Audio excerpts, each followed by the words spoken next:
நம்முடைய Tamil Bible network சேனலுக்கு உங்களை அன்புடன் வரவேற்கிறோம். நம்ம சேனலை முதல் முறையாக பார்க்குறவங்க சப்ஸ்கிரைப் பண்ணிவிட்டு பக்கத்தில் இருக்கிற பெல் பட்டனை கிளிக் பண்ணிக்கோங்க. இந்த வீடியோவை ஃபுல்லாக பாருங்கள், லைக் பண்ணி ஷேர் பண்ணி சப்ஸ்கிரைப் பண்ணுங்கள். இந்த வீடியோவில் நம்முடைய வேதாகமத்தை ஒரு வருடத்தில் எப்படி படிப்பது என்பதை பற்றி நாம் தெரிந்து கொள்ள போகின்றோம். வாங்க இன்னைக்கு வீடியோக்குள்ளே நம்ம போகலாம். இன்று கிறிஸ்தவர்களாகிய நம்மிடம் யாராவது உங்ககிட்ட பைபிள் இருக்கா என கேட்டால் உடனே ஆமாங்க, சர்ச்சுக்கு கொண்டு வர கொரியன் பிரிண்டர் பைபிள் இருக்கு, வீட்டில் படிக்க தனியா ஒரு பைபிள் இருக்கு என கூறுவோம். ஆனால் வேதத்தை தினமும் படிப்பீர்களா, வேதத்தை எத்தனை முறை படிச்சிருக்கீங்க என கேட்டால் நம்மில் பலர் பதில் கூற முடியாமல் திணறுவோம். இதை மாற்ற இந்த வருடத்தில் நாம் ஒரு தீர்மானத்தை எடுப்போம்.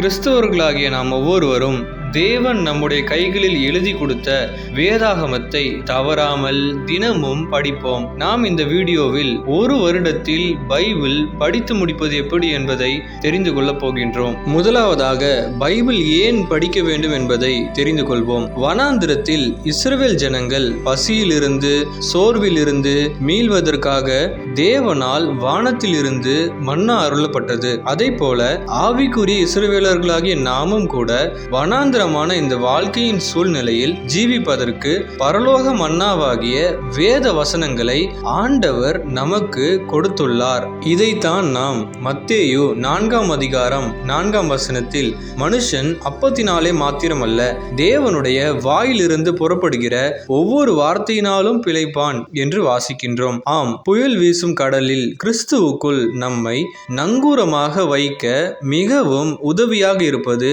தேவனுடைய வசனங்கள் தான். மேலும் தேவன் நம்மோடு பேசுவதற்கும் நாம் பாவத்தில் விழாமல் இருப்பதற்கும் நாம் கட்டாயமாக வேத வசனங்களை அனுதினமும் தவறாமல் படிக்க வேண்டும். சங்கீதக்காரனாகிய தாவீது சொல்வதை போல வசனம் நம்முடைய கால்களுக்கு தீபமும் நம்முடைய பாதைக்கு வெளிச்சமுமாக இருப்பது உறுதி. தேவனுடைய ஆவியானவரே வேதத்தின் ஒவ்வொரு புஸ்தகத்தையும் அதிகாரத்தையும் வார்த்தையையும் எழுதினார் என்பது யாராலும் மறுக்க முடியாத உண்மை. இந்த வசனங்களை படிப்பதால் நம்முடைய ஆவிக்குரிய வளர்ச்சி சிறப்பாக அமையும். நம்முடைய பைபிளில் பழைய ஏற்பாட்டில் 39 புத்தகங்களும் புதிய ஏற்பாட்டில் 27 புத்தகங்களும் ஆக மொத்தம் 66 புத்தகங்கள் உள்ளன. அந்த 66 புத்தகங்களில் சுமார் 1189 அதிகாரங்களும் 31,102 வசனங்களும் இருக்கின்றது. வேதத்தை நீங்கள் படிக்க துவங்கும் முன் உங்களுக்கு ஏற்ற ஒரு வாசிப்பு திட்டத்தை தேர்வு செய்து கொள்ளுங்கள்.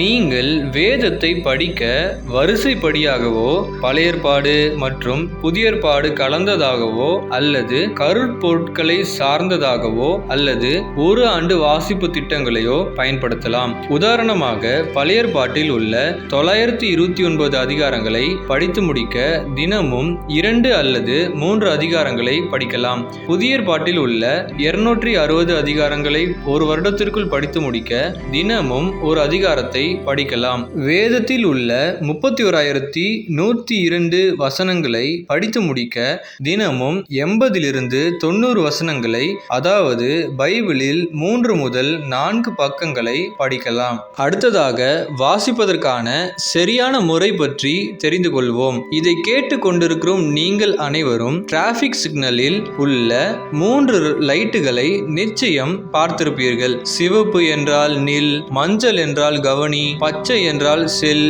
என்பதுதான் அதன் அர்த்தம். சிவப்பு நிறத்தை போல நீங்களும் வேதத்தை படிக்கும் போது ஒரு குறிப்பிட்ட பகுதியை அதிகாரத்தை நின்று தெளிவாக படிக்க வேண்டும். மஞ்சள் கலரை போல அந்த குறிப்பிட்ட வேத பகுதியின் பின்னணி என்ன, சொல்லப்பட்டுள்ள சத்தியம் என்ன, தேவன் பேசும் காரியம் என்ன என்பதை நன்றாக கவனித்து வாசிக்க வேண்டும். பச்சை நிறத்தை போல நீங்கள் கற்றுக்கொண்ட காரியங்களை உங்கள் வாழ்க்கையில் பயன்படுத்த வேண்டும். உங்கள் அனுதின வாழ்க்கை, வேலை, படிப்பு, ஆவிக்குரிய ஜீவியம், குடும்பம் என பல நிலைகளில் அதை பயன்படுத்த வேண்டும். நீங்கள் ஒரு வேத பகுதியை நன்றாக படித்து அறிந்த பின்னரே அடுத்த பகுதிக்கு, அடுத்த அதிகாரத்திற்கு செல்ல வேண்டும். அடுத்ததாக சரியான இடத்தை கண்டுபிடியுங்கள். செய்யுங்கள். நீங்கள் தினமும் பைபிள் படிப்பதற்கான ஒரு இடத்தை தயார் செய்து வைத்துக் கொள்ளுங்கள். மற்றவர்கள் இடையூறு இல்லாத, டிஸ்டர்பன்ஸ் இல்லாத, நல்ல வெளிச்சம் நிறைந்த, காற்றோட்டமான ஒரு இடத்தை தேர்வு செய்யலாம். உங்களுக்கென்று ஒரு ஜெப அறை இருந்தால் மிகவும் நல்லது. சரியான இடத்தை தேர்வு செய்தவுடன் அடுத்ததாக சரியான நேரத்தை தேர்ந்தெடுங்கள். நீங்கள் வேதம் வாசிப்பதற்கு காலை நேரம் மிகவும் முக்கியமானது. அந்த நேரத்தில் தான் நீங்கள் புத்துணர்ச்சியுடனும் கற்றுக்கொள்ளும் ஆர்வத்துடனும் காணப்படுவீர்கள்.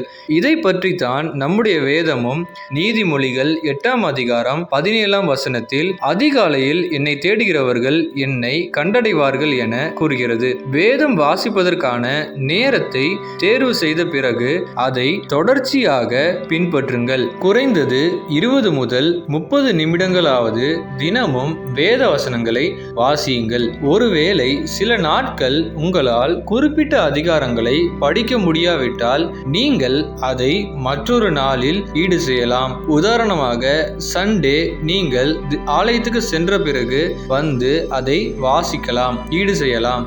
வேலையில் கிடைக்கும் இன்டர்வல் அல்லது லஞ்ச் நேரத்தின் போதோ அல்லது நீங்கள் வேலைக்காக பயணம் செய்யும் போதோ பஸ்ஸில் சென்று கொண்டிருக்கும் போதோ ஒரு சில அதிகாரங்களை நீங்கள் படிக்கலாம். இது உங்களுக்கு நேரத்தை மிச்சம் செய்யும். அடுத்ததாக சரியான ஜெபம். நீங்கள் ஒவ்வொரு நாளும் படிப்பதற்கு முன்பாக ஆண்டவரை நோக்கி ஜெபம் செய்யுங்கள். வேதத்தில் சொல்லப்பட்டுள்ள ஆச்சரியமான காரியங்களை காணும்படியாகவும் கடினமான பகுதிகளை புரிந்து கொள்ளும்படியாகவும் ஆவியானவர் உங்களோடு பேசும்படியாகவும் தீர்மானத்தோடு ஜெபியுங்கள். இந்த குறிப்புகள் உங்களுக்கு வேதத்தை வாசிப்பதற்கு தூண்டக்கூடியதாகவும் ஒரு வருடத்தில் பைபிள் எப்படி படித்து முடிக்க வேண்டும் என்ற ஒரு சிந்தனையை விதைப்பதாகவும் இருந்திருக்கும் என்று கர்த்தருக்குள் விசுவாசிக்கின்றோம்.